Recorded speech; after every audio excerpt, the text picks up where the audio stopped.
All right, y'all. Apparently, we have gone over and run out of time. But we figured this might be something that we would run into, especially on topics as deep as they are today. And we really wanted to touch on the 250 thing and get a lot of things off of our chest. So this is a pseudo part 2. Mhm.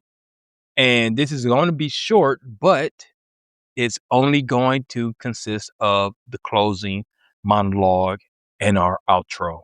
So with that being said, KG, the floor is yours. All right, so based on everything we talked about today, this closing monologue is nothing to do with what we just talked Okay, about. cool. So I'm saying this with confidence in some of the things that I'm about to say as a light-skinned black man Mm-hmm. who understands that at some points throughout history, I had more opportunity. I would have had more opportunities than a dark-skinned black man. With that being said, the Celtics shipping Jalen Brown out of Philly for Paul George is a blockbuster on paper. Mm-hmm. If you understand the history of Boston, it's just business as usual. I don't have a horse in this race, Mm-hmm. but as a light-skinned man myself, let's just call a spade a spade. Boston did the most Boston thing ever. They looked at two superstars and chose the lighter-skinned, more easily packaged, corporate marketable player in Jason Tatum. They put all their faith in a guy who, let's be honest, if we're being real, hasn't been a bit better than Jalen his entire career. Statistics show that. Lest we forget, Tatum was down for the majority of the year with a torn Achilles. Who put the city on his back? Jalen Brown. Mm-hmm. He carried them to a 56-win season, finished 6th in MVP voting, and poured his soul into that franchise for 10 years, including bringing them banner number 18 as the finals MVP. Let me say that again. He was the finals MVP. But Jalen's crime in Boston was never his game. Instead, he's highly intelligent, fiercely independent, and completely outspoken. He doesn't play the safe, packaged media game. He talks directly to the people on his own streams. He challenges the status quo and refuses to be a sanitized product. History tells us that when a dominant, intelligent black athlete refuses to stay in the box the front office builds for him, they get labeled difficult or too smart for their own good. Boston packed him up because they couldn't control the narrative. They chose the comfortable brand over the man who actually won them their last ring. Philly, you just inherited a hungry, disrespected champion. Boston, you just proved once again who you are. Didn't they do the same thing to Bill Russell? Mm-hmm. Even though he won them, 7 championships? 11. 11 championships? Two And or three as a coach, if I'm not mistaken. and they treated him shady because of the color of his skin? I know some people listening to this going, man, come on, y'all reaching. Okay, that's fine. You can feel that way based on what I just said. But if you look up the history of that franchise, even Red Auerbach had his flaws like crazy. You shipped Jalen Brown away? Well, the whole Lakers-Boston rivalry in the 80s had nothing to do with basketball. Hell no, it did. It had everything to do with a predominantly white Boston Celtics team and their 2 star players being Larry Bird and Kevin McHale versus the Lakers, who were a predominantly black team, and their 2 star players being the Muslim Kareem Abdul-Jabbar and Magic Johnson. And the young, outspoken black kid that didn't take shit from nobody. He smiled a lot, but people forget Magic did not take shit from nobody. Clearly, there was a racial component to the Boston-LA rivalry. They even tried to make Larry Bird, which, by the way, for those he said he didn't give a shit about none of that. Larry Bird is my second favorite player of all time. Always has been, always will be.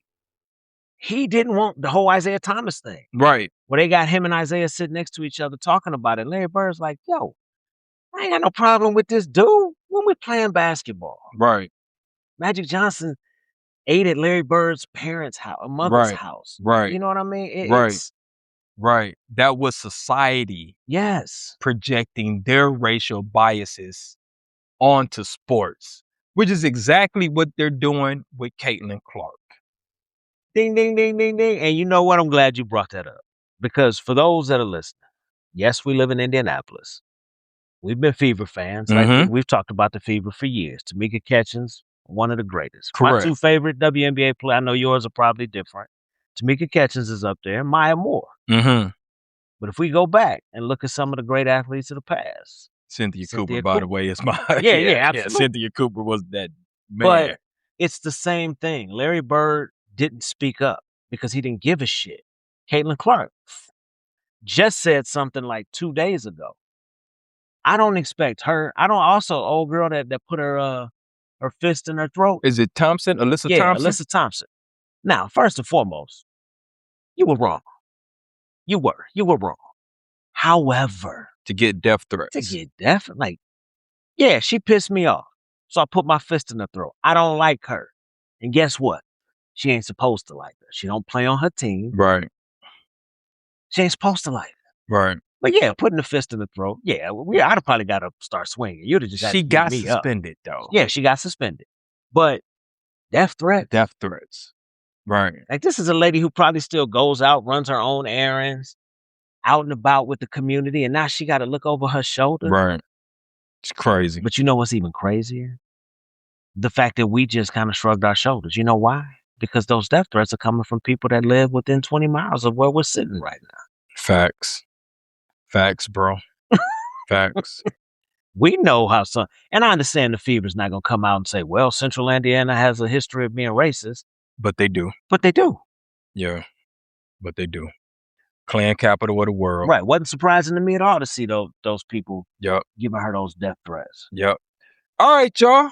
We're going to leave episode 37 right there. We hope you guys enjoyed another episode of For the Fam podcast. The extended edition. The extended edition. Thank you so much.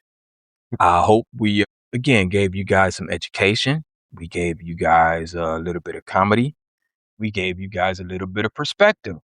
So, like I always do, I got to assign these homework assignments. If you're new, we want you to share this with 2 friends. If you're recurring, thank you. We enjoy having loyal listeners. We enjoy building a fan base, a community. And now go share this with 2 more friends. You can find us on every major streaming platform, including YouTube, audio only. Give us a like, give us a share, give us a subscribe, leave a comment. We appreciate it all. You got anything to add, my brother? Nope. All right, y'all. We're going to leave it right there. If you guys are celebrating the 4th of July, we Happy just want to birthday, say, America. I wasn't going to say that. I was going to say celebrate safely. You know what I'm saying? Absolutely. You know, be careful with the fireworks. We don't need any tragedies. We don't need anyone hurting themselves. So be careful with the fireworks.